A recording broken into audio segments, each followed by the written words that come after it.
श्री स्वामी समर्थ. श्री स्वामी समर्थ. गुरुदेव, आज पॉडकास्टमध्ये आपण खूप काळानंतर भेटतो आहोत. आपलं ह्या पॉडकास्टमध्ये मनपूर्वक स्वागत करतो. श्री स्वामी समर्थ. खरं तर मला एक राहून प्रश्न पडतो गुरुदेव. मी जवळपास आज 10 वर्ष आणि अधिक आपल्या छत्रछायेत वावरतोय. आपण मला ठेवून घेतलंय आणि या 10 वर्षातल्या प्रवासानंतर मी माझ्याकडे जेव्हा बघतो तर माझ्यामध्ये मला अनेक बदल जाणवतात, किंबहुना त्याचे मी अनुभव करतो. पण मी जेव्हा आपल्याकडे बघतो गुरुदेव, तेव्हा मला आपल्याबद्दल पण थोडंसं कुतूहल वाटतं. आज मला ह्या निमित्ताने पॉडकास्टच्या आपल्याला ह्या सर्व बदलांबद्दल जाणून घ्यायला आपल्याकडनं आवडेल गुरुदेव. गुरुदेव, खरं तर आपण साईबाबा, श्री स्वामीदेव आणि गजानन महाराज यांच्या भूमिका आपण साकारलेल्या आहेत. खुद्द जेव्हा श्री स्वामीदेवांची भूमिका आपण रंगमंचावरती महानाट्याच्या निमित्ताने आपण साकारलेली, आपल्याच कृपेने मला त्या भूमिकेच्या वेळेला उपस्थित राहण्याचं सद्भाग्य प्राप्त झालं, किंवा मी त्या भूमिकेमध्ये तुमच्याबरोबर तिथे मला तुम्ही एक भूमिका पण दिलेली होती तिकडे रंगमंचावरती वावरण्यासाठी. आपल्याला मी साहेब खरं सांगतो गुरुदेव, की मी श्री स्वामीदेवांना प्रत्यक्षात पाहिलेलं नाहीये, पण आपल्या रूपाने मी प्रत्यक्ष स्वामीदेवांचा अनुभव घेतलाय. आपण ज्या पद्धतीने त्या रंगमंचावरती, म्हणजे 1400 स्क्वेअर फुटाचा तो रंगमंच होता जवळपास, आणि त्या रंगमंचावरती आपण जेव्हा वावरत होतात तेव्हा प्रत्यक्ष मी याची देवी याची डोळा स्वामीदेव अवतरलेत की काय ह्याचाच मी अनुभव केला. आता पण मला खरं पाहता काटे येतात अंगावरती बोलताना. पण मला आपल्याकडनं ऐकायला आवडेल की आपण अजून कुठल्या भूमिका केल्यात का, किंवा गजानन महाराजांची किंवा साईबाबांची भूमिका केलेली आहे का? श्री स्वामी समर्थ. परब्रह्म श्री स्वामी समर्थ देवांच्या कृपेनं जीवनामध्ये सद्गुरू श्री साईनाथ महाराज म्हणजे साईबाबा, परब्रह्म श्री स्वामी समर्थ आणि सद्गुरू श्री संत गजानन महाराजांच्या भूमिकेमध्ये स्वामीने मला उभं केलं आणि त्या भूमिका अनुभवण्यासाठी एक मला उत्तम संधी दिली. अर्थात हे त्यांच्या कृपेनेच घडतं. सर्वप्रथम मला स्वामीने साईबाबांच्या भूमिकेमध्ये उभं केलं. साईबाबांचं नाट्य केलं होतं, त्यामध्ये सद्गुरूशी साईनाथ महाराजांची भूमिका, साईबाबांची भूमिका करण्याचं भाग्य मला लाभलं. त्यानंतर परब्रह्म श्री स्वामी समर्थांचं महानाट्य, ज्यामध्ये स्वामींनी त्यांच्या भूमिकेमध्ये उभं केलं, त्याच महानाट्यामध्ये आपणही एका भूमिकेमध्ये होता आणि रंगमंचावर आपणही वावरलात. म्हणजे साईबाबांचं नाट्य केलं, स्वामी समर्थांचं महानाट्य केलं आणि सद्गुरू श्री गजानन महाराजांचा चित्रपट केला. स्वामीने मला गजानन महाराजांच्या भूमिकेमध्ये चित्रपटामध्ये उभं केलं आणि तिथे सुद्धा म्हणजे साईबाबा, श्री स्वामी समर्थ आणि श्री गजानन महाराज या तिघांच्याही भूमिकेमध्ये उभं करून मला स्वामींनी अति उच्च कोटीची अनुभूती दिली आणि पूर्ण कृपा केली. श्री स्वामी समर्थ.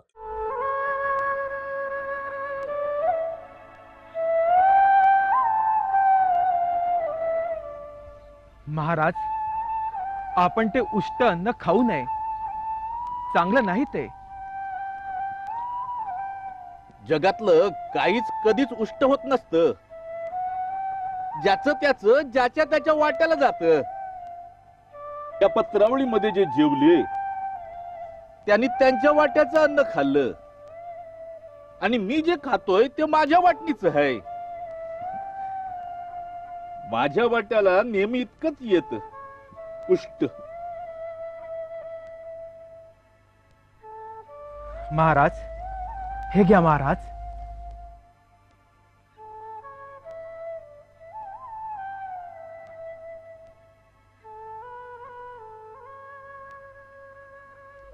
महाराज, महाराज, हे काय महाराज? हे काय करतात? अन्नाचं कार्य भूक भागवणं.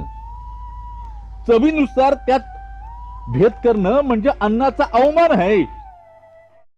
पण मग गुरुदेव, मला इथे असा एक प्रश्न पडतो की श्री स्वामी देवांचा आणि संत गजानन महाराजांचा नेमका संबंध काय? छान प्रश्न आहे. श्री स्वामी समर्थ परब्रह्म जेव्हा मानवी देह धारण करून अक्कलकोटमध्ये लीला करत होते, त्यावेळेलाच एक तरुण स्वामींच्या भेटीला आला आणि तो तरुण यायच्या आदल्या दिवसापासूनच स्वामीदेव लोकदृष्टीने अत्यंत आनंदात होते, उत्साहात होते. आणि कसं होतं की आपण जेव्हा चैतन्याच्या संगतीत वावरत असतो त्यावेळेला आपल्याला त्या चैतन्याची ओळख पटत नाही. आपल्याला वाटतं की आपल्यासारखाच हा देहधारी आहे, त्यामुळे त्या चैतन्याला आपण ओळखत नाही. स्वामीदेव ज्या वेळेला लीला करत होते अक्कलकोटमध्ये, तेव्हा त्यांच्या अवतीभोवती वावरणारे जे भक्तगण होते त्यांच्या भक्तीविषयी कुठलाच संदेह असण्याची आवश्यकता नाही, गरज नाही. पण ते त्यांना ओळखू शकत नसल्याने स्वामीदेव जेव्हा आनंदात होते तेव्हा ते त्यांचे सेवेकरी त्यांना विचार, महाराज, स्वामी महाराज, आज आपण खूपच आनंदी दिसताय, काय कारण, काय काय राहणार, काय घडलंय, काय होणार आहे? ते स्वामीदेव म्हणाले, अरे माझा बाळ येणार आहे, माझा मुलगा येणार आहे. अरे, तर जे सेवेकरी तिथे उपस्थित होते ते विचार करतायत, अरे हे तर संन्यासी आहेत, मग यांचा मुलगा कसं काय? काय त्या परब्रह्माला ओळखणं फार कठीण असतं बाबा. खरी गोष्ट आहे. परब्रह्माला ओळखणं कठीणच असतं. अर्थात ते अशक्य नसलं तरी ते कठीण आहे. आणि तसं त्या सेवेकऱ्यांचं झाल्यामुळे त्यांना कळलंच नाही की बाबा हे यांना नेमकं काय सांगायचंय. आणि दुसऱ्या दिवशी स्वामीदेव वटवृक्षाखाली बसलेले आहेत आणि एक तरुण मुलगा तिथे स्वामीदेवांच्या दिशेने येतोय. जसं स्वामीने त्याला पाहिलं, स्वामी आपल्या आसनावरून उठले आणि आळोळी ठोकली त्यांनी आणि धावत गेले आणि त्याला आलिंगन दिलं आणि त्याला आपल्या आसनाकडे घेऊन आले, त्याला आपल्या मांडीवर बसवलं आणि खूप दिवसाने आपला बाळ भेटला की माता जशी त्याचं चुंबन घेते, त्याच्यावर प्रेमाचा वर्षाव करते, स्वामीने तसंच केलं. स्वामीने त्या बाळावर प्रेमाचा वर्षाव केला, त्याच्या वदनाचे चुंबन घेतलं. काय काय केलं? लोक पाहतात, हे काय आहे, हा कोण आहे, एवढं काय याच्यावर प्रेम करायचं? तो जो तरुण होता तो दुसरा तिसरा कोणी नव्हता, तर ते प्रत्यक्ष श्री गजानन महाराज होते. का? बरोबर. मग गजानन महाराजांना त्यांनी थोडे दिवस ठेवून घेतलं तिथे आणि नंतर म्हणाले की अरे तू नाशिकच्या दिशेने जा, सटाण्याला जा, तिथे भोसेकर आहे, यशवंत भोसे मामलेदार. त्याला लोक काय म्हणतात माहितीये? बघा आता, देव मामलेदार. त्यांना देव मामलेदार म्हणतात.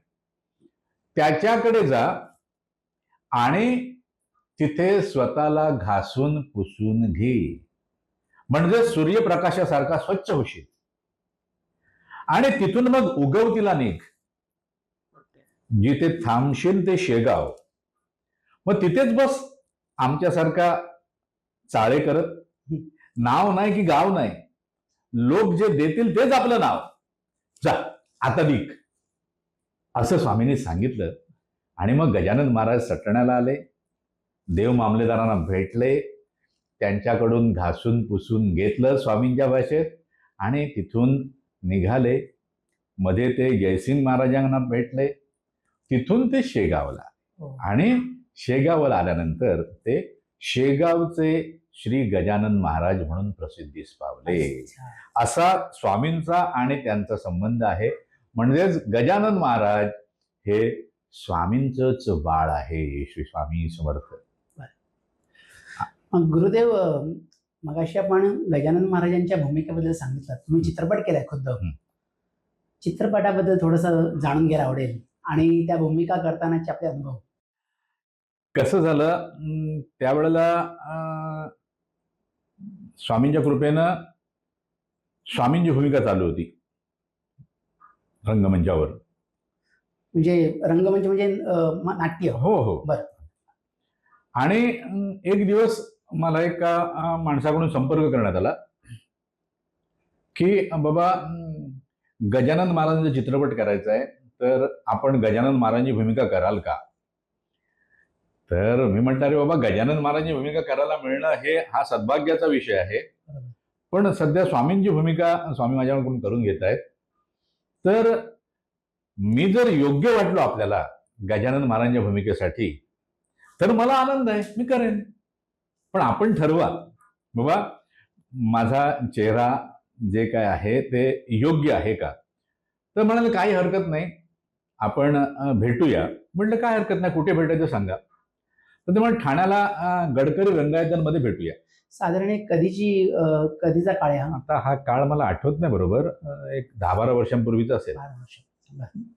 तेवढाच असेल का, 15 वर्ष असेल. तर आम्ही गडकरी रंगायतांमध्ये गेलोय आणि एकमेकाला पाहिलेलं नसल्यामुळे अगोदर आम्ही एका टेबलवर बसले, त्या कॅन्टीनमध्ये त्यांच्या बाहेर असं ओपनमध्ये बसलेले होते आणि दुसऱ्या टेबलवर ते लोक बसलेले आहेत. तिथे जो डायरेक्टर होता त्यांचा, मला फोन केला, तो प्रोडक्शनमधून फोन आला होता. बरोबर. डायरेक्टर तिथेच बसलेले होते त्यांचे, मला वाटतं अशोक कारलेकर नाव. त्यांनी मला पाहिलं आणि त्या प्रोडक्शनच्या माणसाला सांगतायत, हे समोर बसलेत ना तो माणूस, तसा चेहरा आपल्याला पाहिजे. हे काय आम्हाला माहित नव्हतं. तेव्हा ठीक आहे, पण आधी आपण ज्यांना बोलवलं त्यांना पण भेटा, म्हणून त्याने मला फोन केला. तर मी त्या टेबलावर होतो, त्या समोर त्या टेबलावर आहे. नंतर कळलं, रे आपणच एकमेकाला फोन करतोय. मग मी त्या टेबलाजवळ गेलो तिथे आणि ते म्हणाले की तुम्हीच गजानन महाराजांची भूमिका करायची आहे. म्हटलं पण आधी काही जाणून तर घ्या काय. तेवढं नाही, हे डायरेक्टर आहेत, याने तुम्हाला तिथे पाहिलं, ह्यांना काय माहीत नव्हतं, आणि म्हणाले की हा चेहरा आहे ना, हाच आम्हाला आपल्याला पाहिजे गजानन महाराजांच्या भूमिकेमध्ये, तरी आता तुम्हीच करायची आहे. मी म्हटलं बाबा ठीक आहे, पण गजानन महाराजांबद्दल मला फारसं काही ठाऊक नाही. मला म्हटलं अगदीच जुजबी ज्ञान आहे त्याविषयी, गजानन महाराजांविषयी. तर ते म्हणाले काय हरकत नाही. म्हटलं त्यांच्याविषयी मला सांगा. त्या डायरेक्टरना म्हटलं मी, म्हणजे त्यांचं चालणं बोलणं कसं होतं. तर डायरेक्टर मला म्हणाले, बघा मी सुद्धा काय गजानन महाराजांना पाहिलेलं नाही, त्यामुळे आता तुमच्याकडून जे काय करून घेतील तसंच करायचं. अरे बापरे, मला टेन्शन आलं ते ऐकल्यानंतर. मी ठाण्यावरून दादरला आलो, दादरला आयडियल बुक डेपोमध्ये गेलो आणि त्यांना म्हटलं गजानन महाराजांबद्दल जे काय तुमच्याकडे साहित्य उपलब्ध असेल ते मला द्या. तर त्याने मला एक गजानन विजय नावाचा ग्रंथ दिला. तो घेतला, मी घरी आलो, तो वाचला आणि त्यात काय मला फारसं काय कळलंच नाही. काय झालं का, स्वामींना प्रार्थना केली, पण गजानन महाराजांची भूमिका नक्की झाल्यानंतर, अरे भूमिका तर गजानन महाराजांची करायला मिळते आहे, ठीक आहे, पण ही भूमिका करताना आपण स्वामी चरणांपासून दूर तर जाणार नाही ना, हा सुद्धा प्रश्न मनामध्ये होता. बरोबर. लक्षात आलं. त्यामुळे काय घडलं आपल्याला सांगतो. पण असा विचार का मनात यावा, म्हणजे नैसर्गिक येते खरं तर, पण जेव्हा तुम्ही स्वामींची भूमिका रंगमंचावरती करत असताना तुम्हाला कॉल आला त्या प्रोड्युसरचा आणि तुम्ही भूमिकेसाठी गेलात, तेव्हा तुमच्या मनाला हा अजिबात नाही.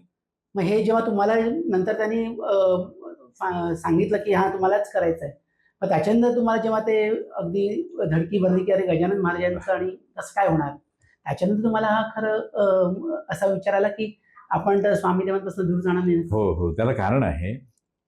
कारण काय झालं की मी सद्गुरू साईनाथ महाराजांची भूमिका ज्या वेळेला साकारण्याची संधी प्राप्त झाली तेव्हा माझ्या वाऱ्या शिर्डीला असायच्या. अच्छा. साईबाबांच्या दर्शनाला मी जायचो. त्यानंतर साईबाबांनीच प्रामुख्याने, मी स्वामींच्या मठात जात होतो, स्वामींविषयी आकर्षण झालं होतं, स्वामींची भक्ती घडत होती, पण साईबाबांनीच मला स्वामींचरणी नेऊन घातलं. तो एक मोठा एपिसोड आहे, त्याच्यावर नंतर आपण कधीतरी बोलू. नक्कीच. आणि स्वामींची भूमिका करत असताना मी मग अक्कलकोटला जायला लागलो. त्यामुळे कसं झालं की आता गजानन महाराजांची भूमिका करताना माझ्याकडून स्वामीचरण तर दूर जाणार नाहीत ना, असा विचार माझ्या मनामध्ये आला. पण त्यानंतर एक घटना घडली अत्यंत महत्वाची. मी चेंबूरला गेलो होतो, आमचे साडू तिथे राहतात, तर त्यांच्या घरी गेलो, त्यांच्या बाबांना भेटायला गेलो होतो. त्यांच्या दुपारची वेळ होती आणि त्यांच्या बाबांना भेटलो मी आणि मी निघालोय.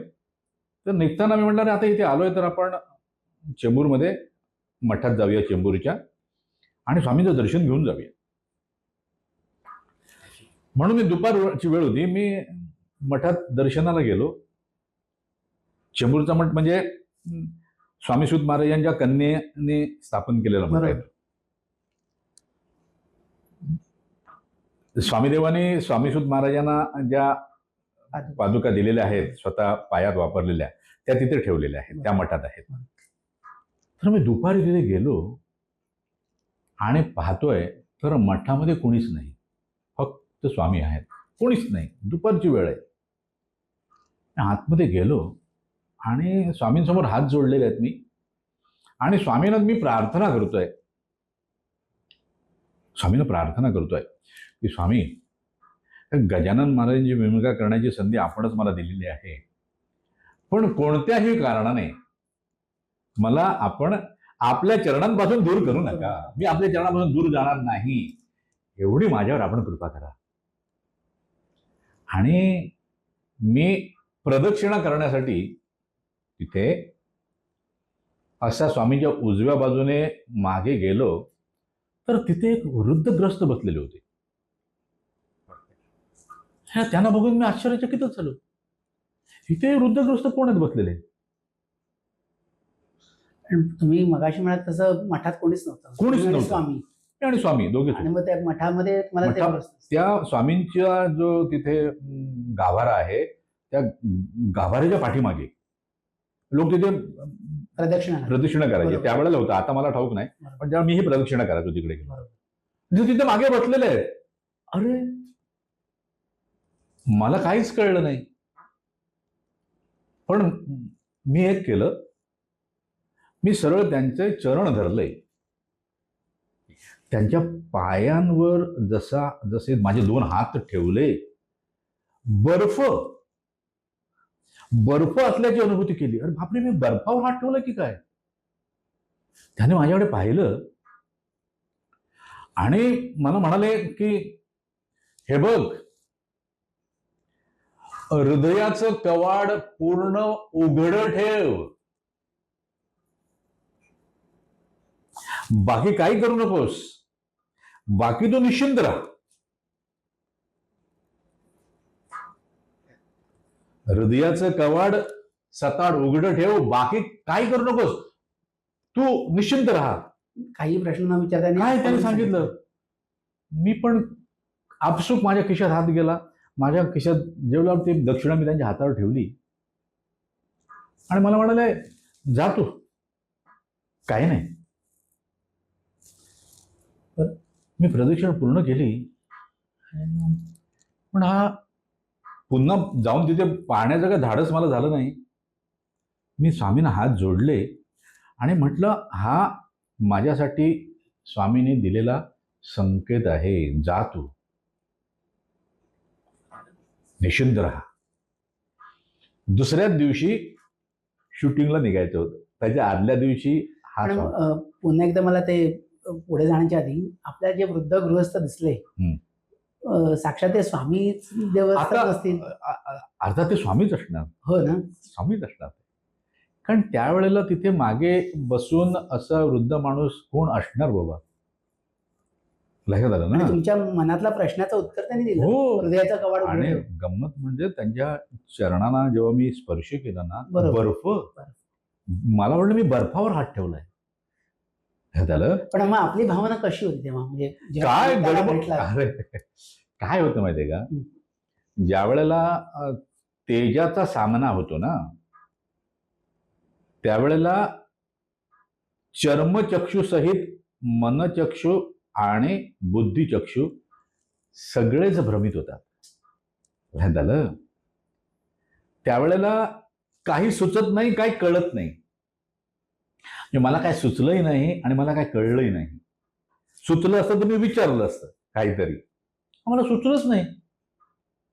फक्त खिशात हात गेला आणि हातात आले तेवढी दक्षिणा दिली, मला माहित नाही किती दिली. जे काय केलं ते स्वामीने करून घेतलं. बरोबर. लक्षात आलं. त्यामुळे काय होतं की जीवनामध्ये सावध असणं अत्यंत आवश्यक. नाहीतर काय होतं की प्रत्यक्ष परमेश्वर आपल्यासमोर उभा राहतो आणि आपण त्याला हात दाखवून पुढे जातो. खरी गोष्ट. आपल्या सर्व स्वामी भक्त बंधू भगिनींना मी सांगू शकतो या निमित्ताने की गुरुदेव रचित अमृत वर्षामध्ये आपणच हे मुद्दाम दिलेला आहे आम्हा सर्व स्वामी भक्तांना की ओळखण्या देवासी उघडे करा ज्ञानचक्षुसी, अज्ञानाने जीवनाशी नका दौडू फुकट. म्हणजे नेहमी तुम्ही ज्ञानी व्हा ते सांगत असतात ते ह्याच्यासाठीच. अगदी पण बरोबर. आपण जे चर्मचक्षु आणि ज्ञानचक्षु जे म्हणताय ते आपण भ्रमित होतो तेव्हा, जेव्हा आपल्याला असं कोण समोर येऊन प्रत्यक्षात उभं राहतं. आणि म्हणून सदैव आपण तत्पर राहावं किंवा सावध असा. सावध असावं. अगदी बरोबर. खरंय. आणि त्यानंतर दुसऱ्या दिवशी आम्ही शूटिंगसाठी निघालो. शूटिंग वाईला होतं. त्यांनी एक प्रोडक्शनने गाडी अरेंज केली होती. त्या गाडीत बसलो आम्ही. दुपारच्या वेळेला मला वाटतं निघालो. रात्री कधीतरी वाईला पोचलो. हॉटेलवर त्यांनी राहण्याची व्यवस्था केली होती आणि म्हणाले दुसऱ्या दिवशीपासून शूटिंग सुरू होणार. बरोबर. त्यानुसार मला म्हणाले 11 वाजता सकाळी तुम्हाला शूटिंगला उपस्थित राहायचं आहे, त्यानुसार तुम्ही सकाळी तयारी करा. म्हटलं ठीक आहे. मी आपला श्री स्वामी समर्थ म्हणत झोपी जाण्याचा प्रयत्न करत होतो, पण झोप काही येत नव्हती. नंतर कधीतरी झोप लागली. सकाळी उठलो आणि तयार झालो आणि शूटिंगसाठी गेलो. लक्षात आलं. आता गजानन महाराजांची भूमिका आणि दुसरं चित्रपटामध्ये, त्यामुळे निश्चितपणे दडपण होतं, 100% होतं. बरोबर. पण त्याही दडपणामध्ये स्वामीनाम घेत होतो, श्री स्वामी समर्थ म्हणत होतो. लक्षात आलं. मनामध्ये तेच चालू होतं, श्री स्वामी समर्थ, श्री स्वामी समर्थ, श्री स्वामी समर्थ. आणि ते मला सकाळी त्यांनी 11 वाजता मेकअपला बसवलं. मेकअप झाला. दादांनी मेकअप केला. आणि आता माझा शॉट कधी सुरू होणार, पहिला शॉट आहे ना, त्यामुळे थोडं दडपण होतं. बरोबर. किंवा पहिला बरोबर. शॉट आहे तो कसा होणार काय माहित नाही. बरोबर. रिटेक पुन्हा पुन्हा व्हायला नको हा विषय होता मनामध्ये. माझा पहिला शॉट यायला सायंकाळ झाली. ते छोटे छोटे जे प्रसंग होते ते चित्रित करत होते दिग्दर्शक. आणि सायंकाळ झाली आणि मला म्हणाले चला आता आपला शॉट आहे. आणि तो सीन असा होता, अत्यंत महत्वाची गोष्ट आहे. पहिला सीन असा की एक दाम्पत्य होतं. ते समर्थ रामदास स्वामींचे भक्त होते. दरवर्षी ते सज्जनगडावर जाऊन रामदास स्वामींचं दर्शन घ्यायचे. पण वार्धक्यामुळे यावर्षी त्यांना काही जाणं जमणार नाही म्हणून ते चिंतित होते आणि ते त्यांची आराधना करत होते. तर रामदास स्वामींनी त्यांना स्वप्न दृष्टांत देऊन सांगितलं की अरे तू यावेळेला गडावर येण्याची आवश्यकता नाही, आम्हीच तुझ्या घरी भोजनाला उपस्थित होऊ. त्यानुसार त्या भक्ताला फार आनंद झाला. भक्ताने रामनवमीच्या दिवशी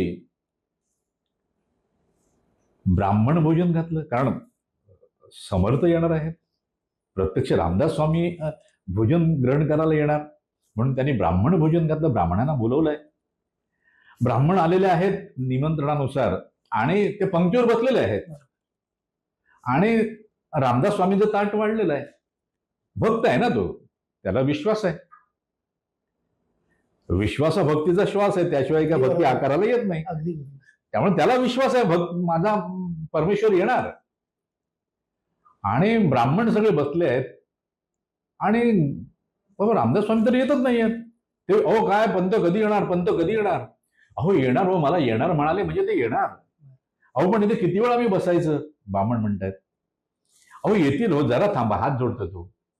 एवढ्यात दरवाजात जय जय रघुवीर समर्थ असा जयघोष ऐकायला आला.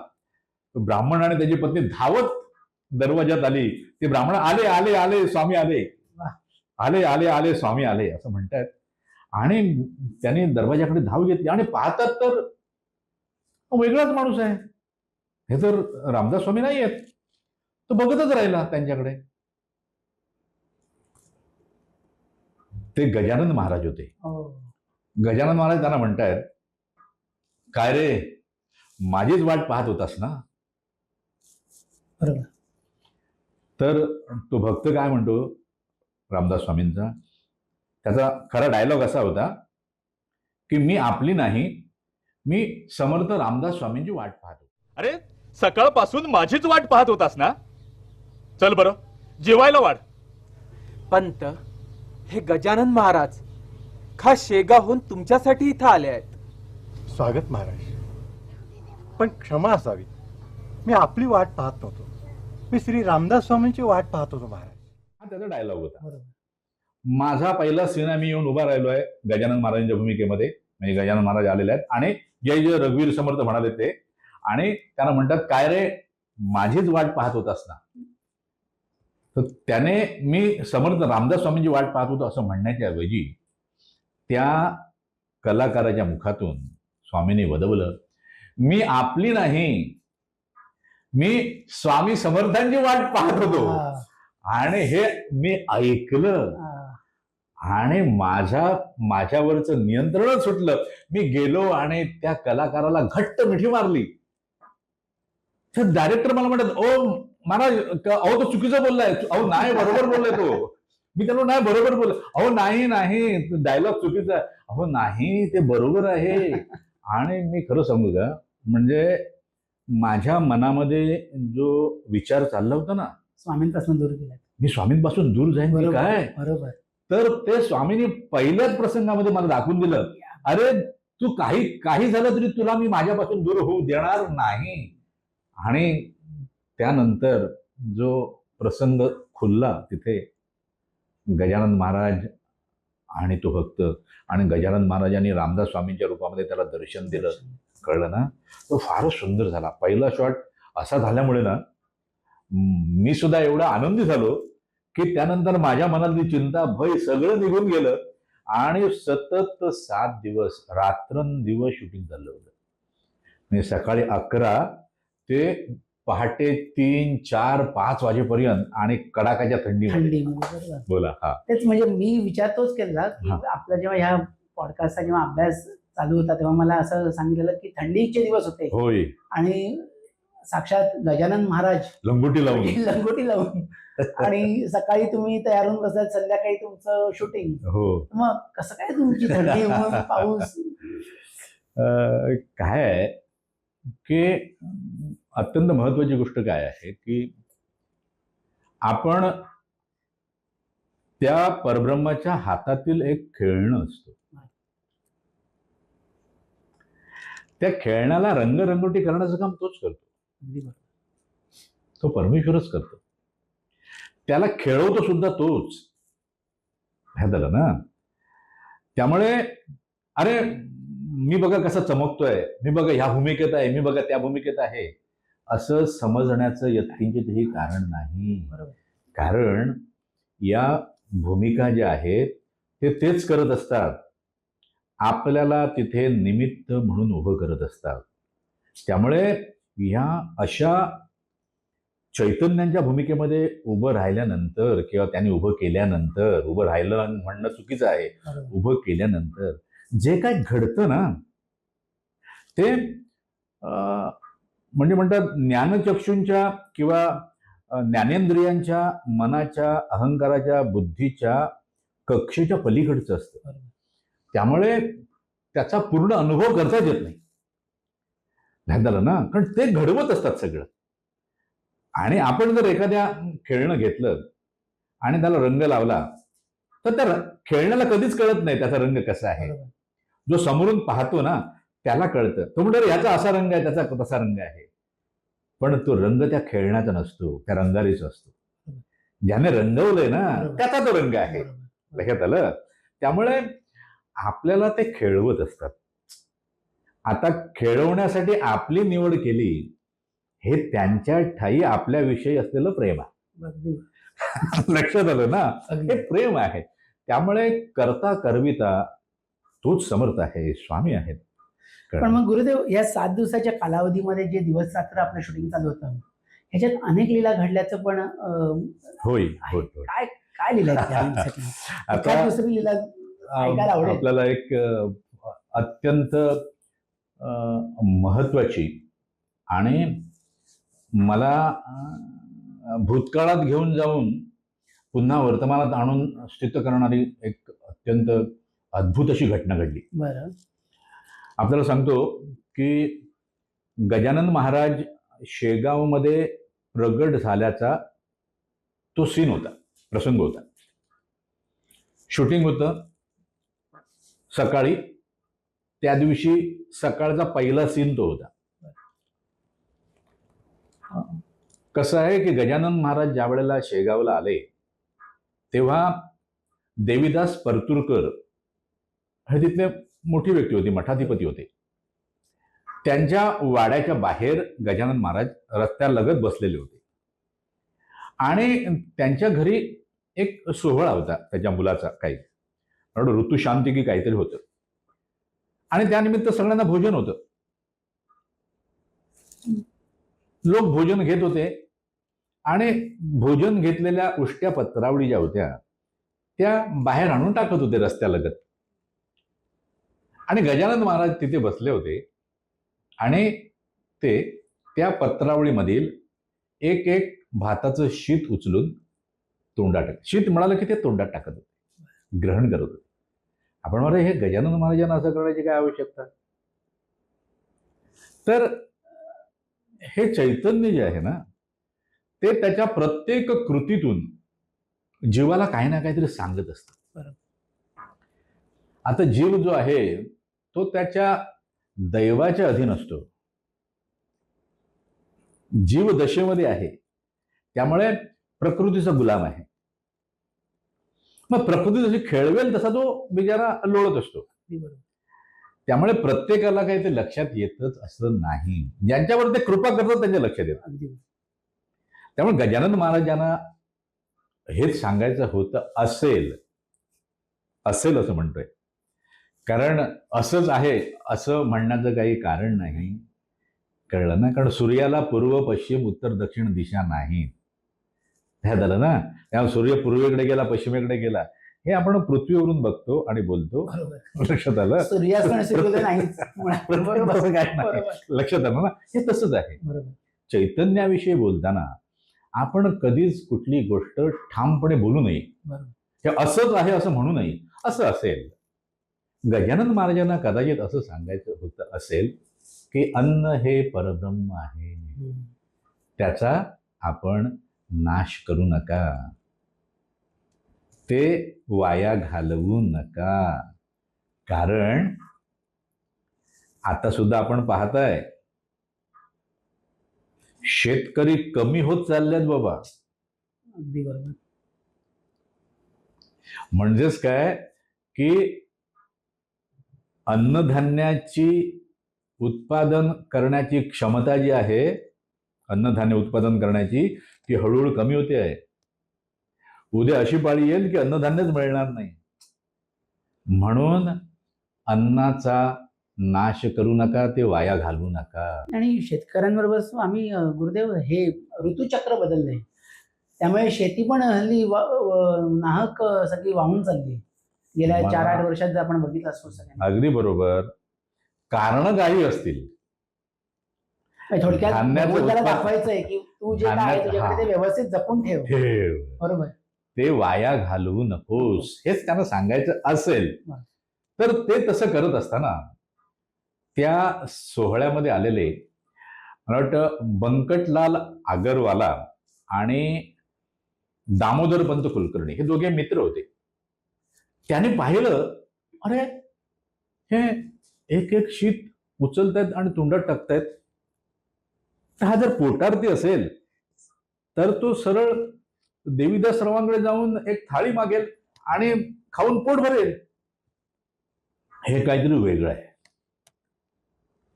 हे काहीतरी वेगळं आहे, आपण जाऊन पाहूया. म्हणून ते त्यांच्याकडे जातात आणि म्हणतात की बाबा आपण हे का खाताय, उष्टान्न का खाताय. आपल्याला मी आतमधून थाळी आणून देतो. आणतोस आण, नाही आणलं तर हे आहे. पण त्यांना काय कुठल्या गोष्टीचा फरक पडत नाही. बरोबर. असलं काय नसलं काय त्यांना काही फरक पडत नाही. बरोबर. त्यानुसार ते बंकटलाल आगरवाल आणि दामोदरपंत कुलकर्णी त्या देवीदास परतूरकरांकडे जातात आणि ते त्यांच्यासाठी पूर्ण भोजनाची थाळी घेऊन येतात. आता सीन लागलाय आपला. अच्छा. हे झालं ना, सीन लागलाय. मला डायरेक्टरनी निर्देश दिला की अगोदर सांगितलं, थाळी ठेवायच्या अगोदर सांगितलं की आपण तिथे बसलेले आहात आणि आपल्या समोर आता अन्नाने भरलेली थाळी येईल. बरोबर. आपण त्यातले जेवढे पदार्थ आहेत ते सगळे एकत्र कुस्करायचे, एकत्र करायचं, एकजीव करायचं आणि नंतर भक्षण करायचं. एक एक पदार्थ भक्षण करायचा नाही. तर ठीक आहे, श्री स्वामी समर्थ. मी बसलोय तिथे गजानन महाराजांच्या भूमिकेमध्ये स्वामींच्या कृपेने, आणि याने थाळी आणून ठेवली. माझं काय थाळीकडे लक्षच नव्हतं, काय काय काय मी बघितलं नाही अगोदर.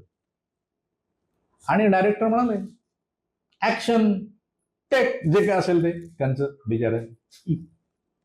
आणि माझी नजर खाली गेली. मी वरून नजर खाली आणली.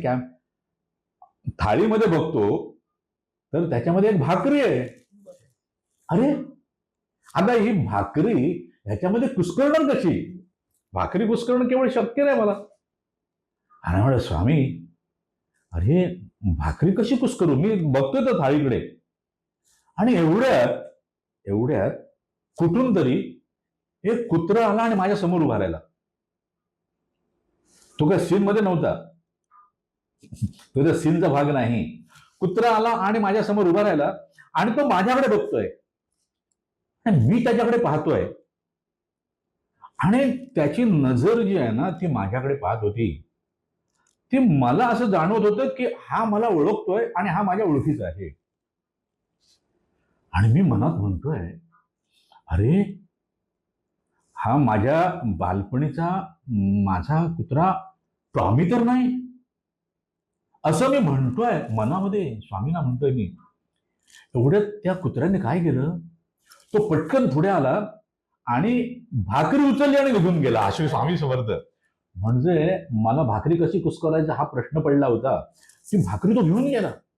उरलेलं अन्न मी स्वामी गजानन महाराजांच्या भूमिकेमध्ये असल्यामुळे ते एकत्र केलं, भक्षण केलं आणि सीन पूर्ण झाला. डायरेक्ट म्हणाले कट.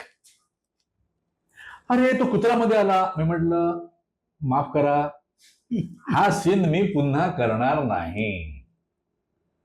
हा जसा आहे तसाच तुम्हाला दाखवायला लागेल.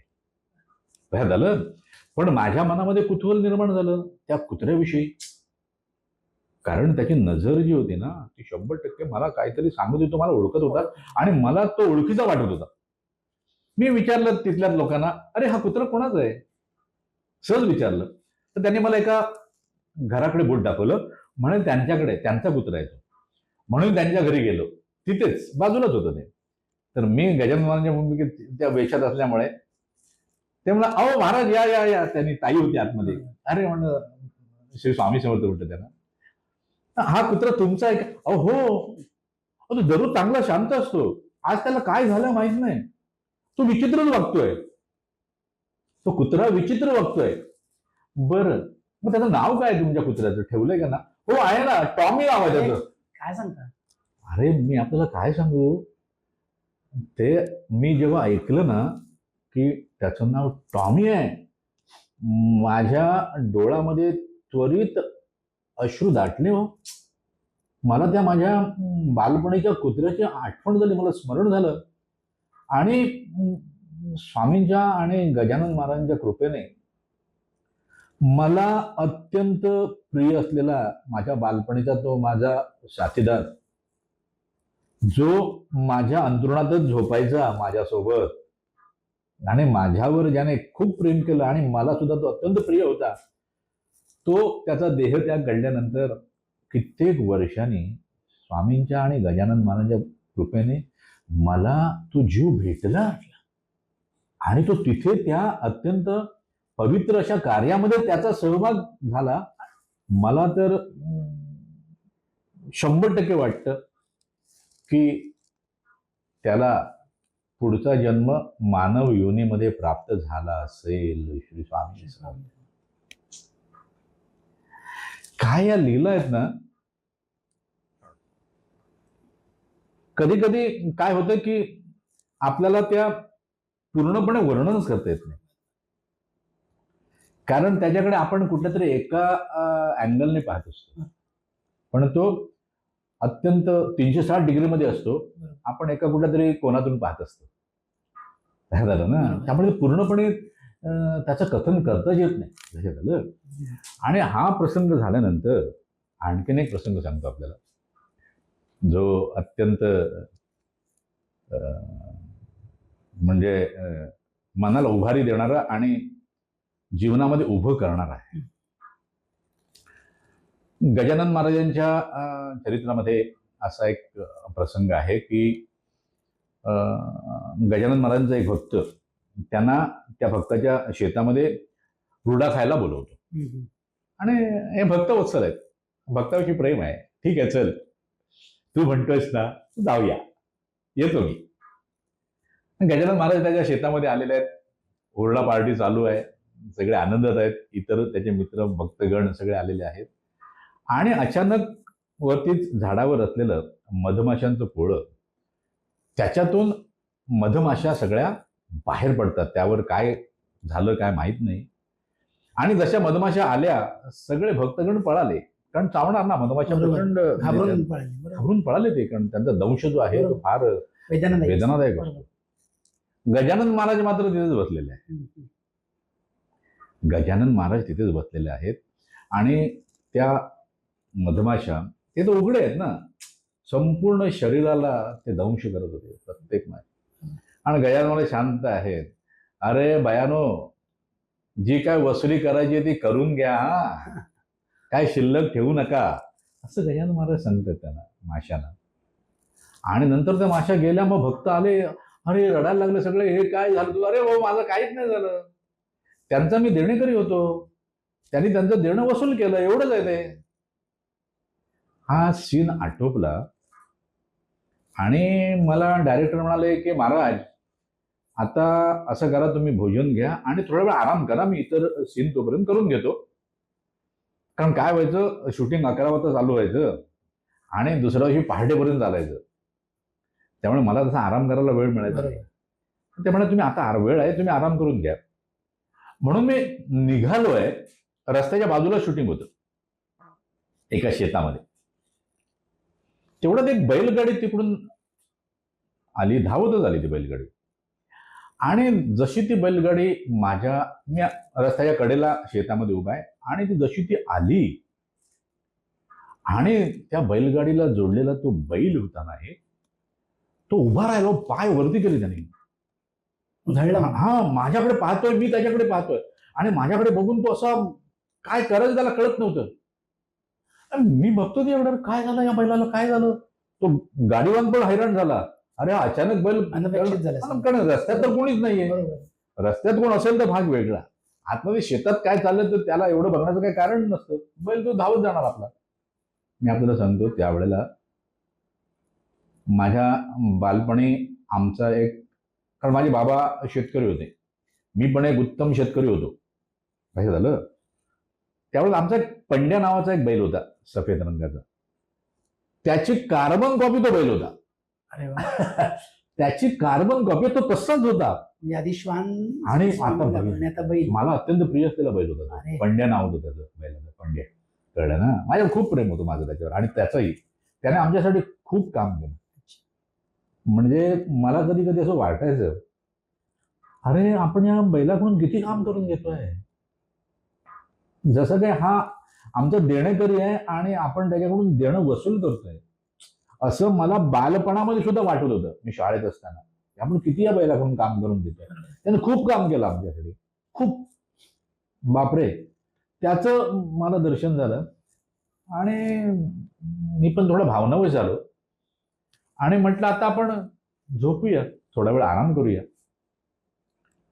म्हणून मी तिथे मला चटई टाकून दिली त्यांनी झाडाखाली, आणि मी तिथे पडलोय. एवढ्यात माझा मोबाईल वाजला.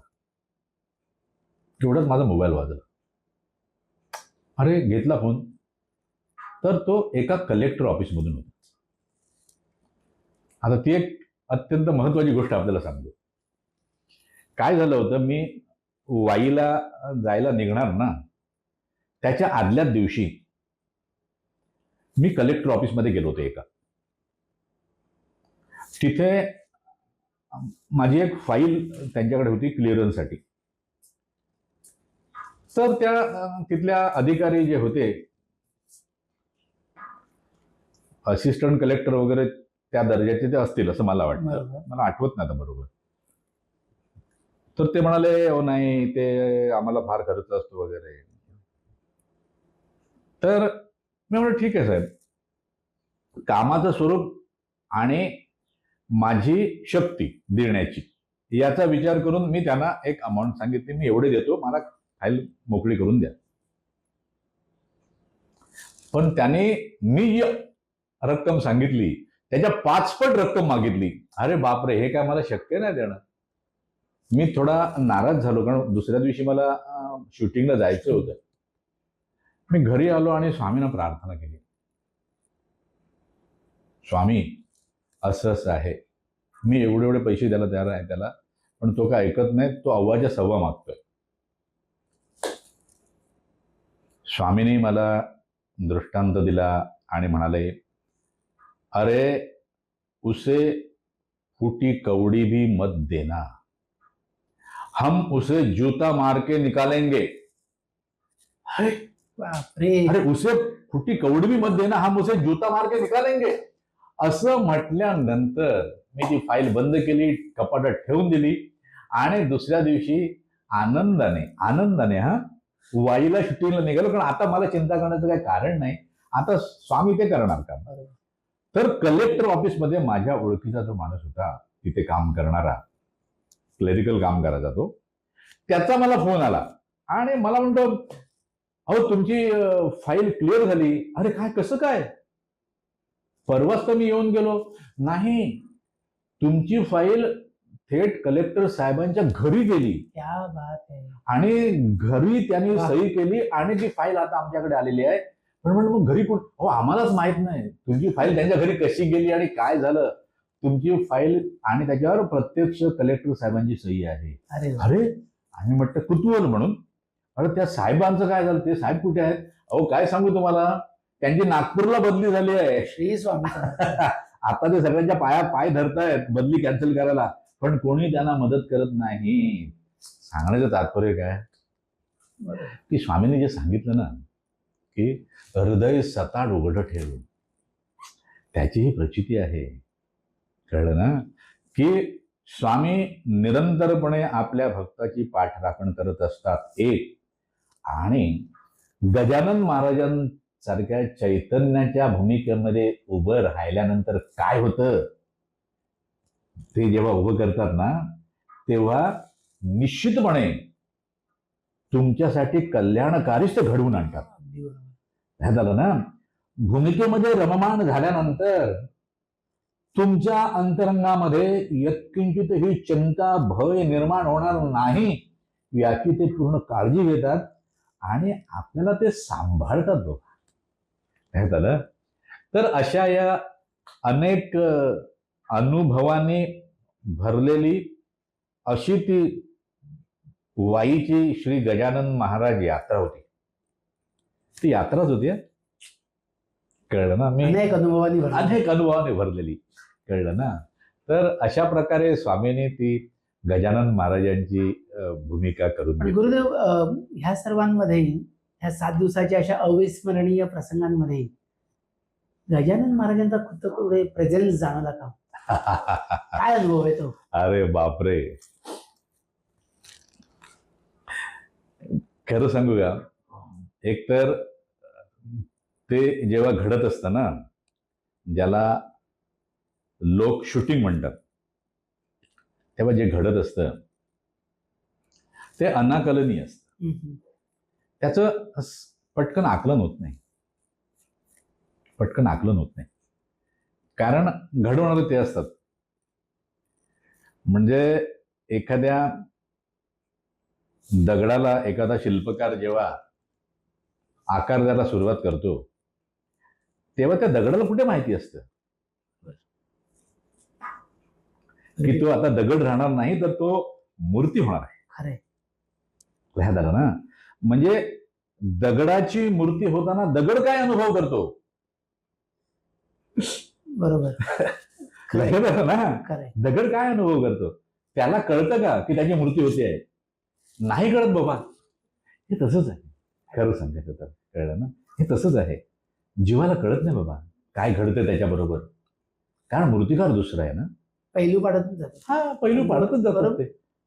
पण एक प्रसंग आपल्याला सांगतो, आपण हा विषय काढलाय म्हणून. गजानन महाराज या चित्रपटातील तो अंतिम सीन होता चित्रपटातील. आता गजानन महाराज समाधिस्थ होणार. भाद्रपद शुक्ल पंचमी म्हणजे ऋषी पंचमी. ऋषी पंचमीच्या दिवशी गजानन महाराजाने समाधिस्थ झाल्याची लीला केली. अर्थात ते देहरूपाने नसले तरी ते चैतन्य निरंतरपणे भक्तांच्या संगतीत आहे. होय. तर तो प्रसंग चित्रित होता ना, असा लांब असा मोठा प्रसंग होता. डायलॉग पण खूप होते. म्हणजे चित्रीकरणामध्ये मोठे वाटतात. एरवी ऐकताना कदाचित फार मोठे वाटणार नाहीत, पण चित्रीकरणाच्या वेळी ते मोठे वाटतात, कारण सगळे लक्षात ठेवावे लागतात. लक्षात आलं. पण डायलॉगाचा विषय काढला म्हणून हा प्रश्न मला अजून एक सतावतोय. ऐकायला आवडेल की जेव्हा मी तुमचं महानाट्य बघितल्यापेक्षा अनुभवलं जवळून, तेव्हा त्यातले जे डायलॉग्स स्क्रिप्टमध्ये होते ते रंगमंचावर तसे नव्हते. आणि ती पण एक लीलाच होती म्हणजे खऱ्या अर्थाने. कारण ज्या प्रकारे आपली वाणी जात होती रंगमंचावरती, त्याचप्रमाणे समोरचाही त्याच प्रकारे तो वाणीतून आपल्याला प्रतिसाद करत होता. आणि स्क्रिप्टमध्ये होतं तिसरंच. खरंय ते. त्याचप्रमाणे इथे काही तुमचं स्क्रिप्ट आणि डायलॉग मध्ये काही नाही. हे इथे कसं झालं, इथे तो चित्रपट असल्यामुळे डायलॉग प्रमाणे जायला लागत होतं. अच्छा. कळलं ना. नाही तर मग रिटेक होणार बरोबर. असं. कारण मग त्या लेखकाच्या अहंकाराचा किंवा अच्छा. त्या गोष्टीचा विषय असतो. बरोबर. त्यामध्ये बऱ्याच गोष्टी असतात, आपण त्याच्यात जाऊ नये. बरं. तर तो सीन चालू झाला. कळलं ना. आणि गजानन महाराज बसल्यात, त्यांचे इतर भक्त बसल्यात आजूबाजूला, आणि तो ट्रान्समध्ये सीन होता. असा शून्यामध्ये बघून ती डायलॉग डिलिव्हरी होती गजानन महाराजांनी दिलेली. तो अगोदर असं ठरलं होतं की तुकड्या तुकड्यामध्ये करायचा, पण जसा सीन चालू झाला, दिग्दर्शक डायरेक्टर समोर पुढा उभा आहे, कॅमेरामॅन आहे, लावून अँगल लावून तो झूम करणार, हे करणार ठरलं होतं अगोदर. आणि जसा जो सीन चालू झाला ना, म्हणजे मला तो सीन केल्याचं आठवतच नाही सत्य सांगायचं तर. म्हणजे मला तर असं वाटतं की प्रत्यक्ष गजानन महाराज तो सीन करत होते. तो असा लागला सीन की ते डायरेक्टर कट म्हणायचं विसरले. तो कॅमेरामन झूम करायला पण विसरला असेल, काय कळलंच नाही त्याला. पण तो तुकड्यामध्ये करायचा सीन पूर्ण एकाच वेळी झाला. आणि जेव्हा झाला ना, तेव्हा सेटवर असलेल्या सगळ्यांनी टाळ्यांचा कडकडाट केला. सेटवर असं सहसा होत नाही, हे नाट्यामध्ये दिसाल फक्त. आणि जो एक्झिक्युटिव्ह प्रोड्युसर होता तो आला आणि त्याने मला जी काही कडकडून मिठी मारली आहे, ती मी घुसमटलो त्याच्या मिठीमध्ये. माझ्या बरोबर असलेल्या स्वामी भक्तांना सांगायला लागलं त्याला, ओ थांबा, त्यांना घुसमटवलं तुम्ही. मी डायरेक्टरना हात जोडले, रिटेक नाही आता. तेवढे नाही नाही महाराज, जे झालंय ते आमच्या कल्पनाशक्तीच्या पलीकडे झालंय, आमच्या अपेक्षांच्या पलीकडे झालेलं आहे. काय झालं त्यावेळेला निश्चितपणे त्या मंदिरामध्ये जो सीन झाला होता एका,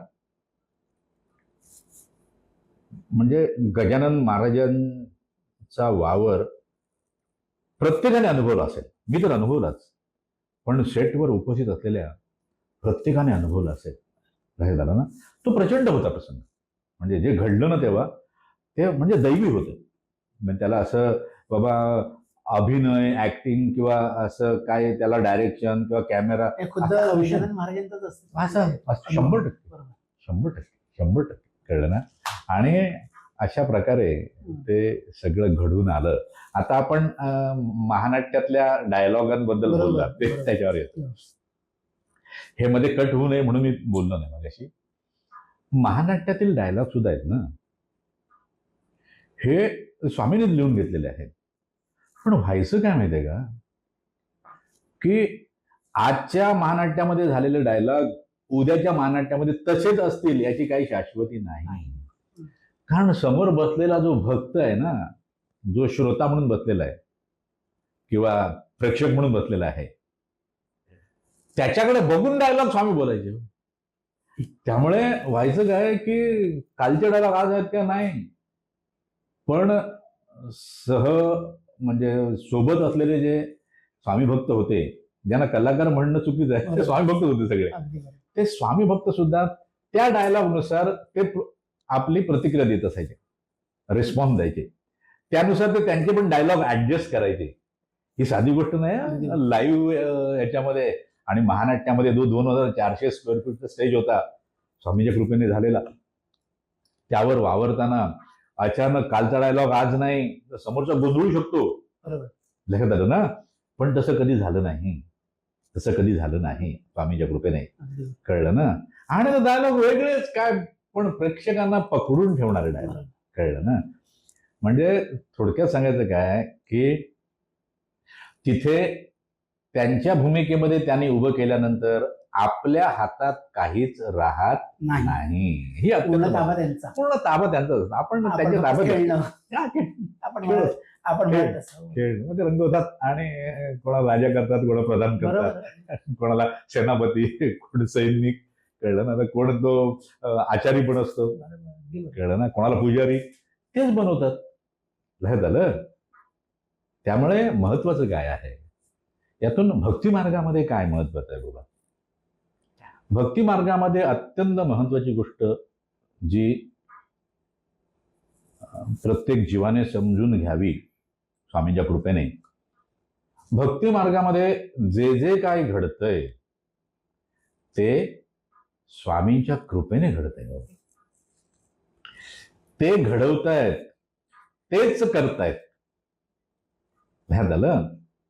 आता हा पॉडकास्ट जो चालू आहे तो त्यांनीच घडवून आणलेला आहे. बरोबर. लक्षात आलं. त्यांनीच सगळं बोलून घेतलेलं आहे. वाणी माझी जरी आहे असं वाटत असलं तरी त्या वाणीतील शब्द त्यांचे आहेत. आणि त्या वाणीला ऍक्टिव्हेट करणारं जे सामर्थ्य आहे ते आत्मतत्व आणि परमात्म तत्व एकच असल्याने ते परमात्म तत्व म्हणजेच श्री स्वामी समर्थ आहेत आणि तेच सगळं करतायत बाबा.